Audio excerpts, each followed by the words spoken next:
But the government has been anything but cooperative in dealing with you. National Park Service, in terms of just sharing information about who's missing in a particular place in any of your clusters. Is that still the case? Yes. And I suppose there's been some pressure from the media and from people associated with me that they release something.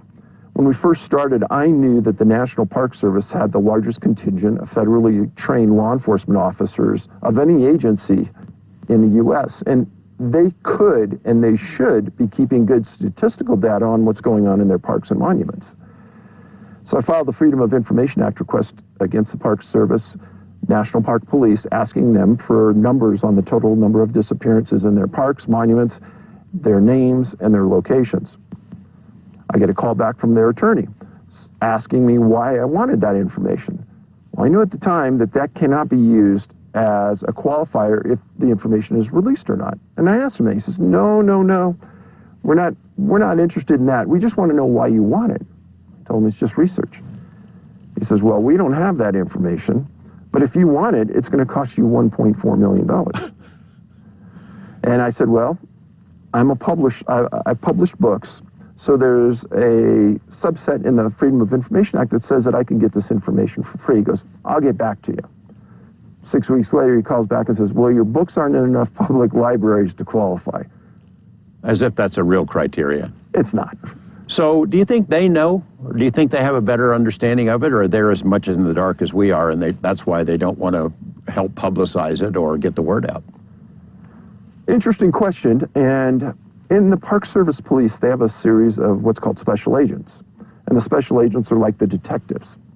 Well, if a case is real severe, they'll bring in the FBI. Now, what's interesting about that is since probably the early 1960s, I've written about disappearances where the FBI randomly shows up. And they show up in instances where nobody calls them. They're just there. And they're monitoring the case.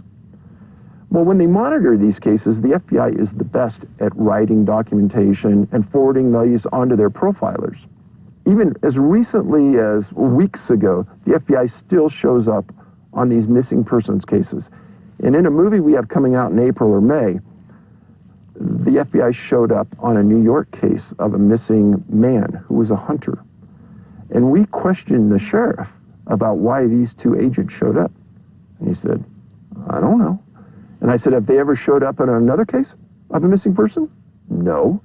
And this is way in the middle of nowhere, northern New York, two agents. What are they doing there with a missing adult, which according to their protocol, they don't search for missing adults and they don't investigate missing adults.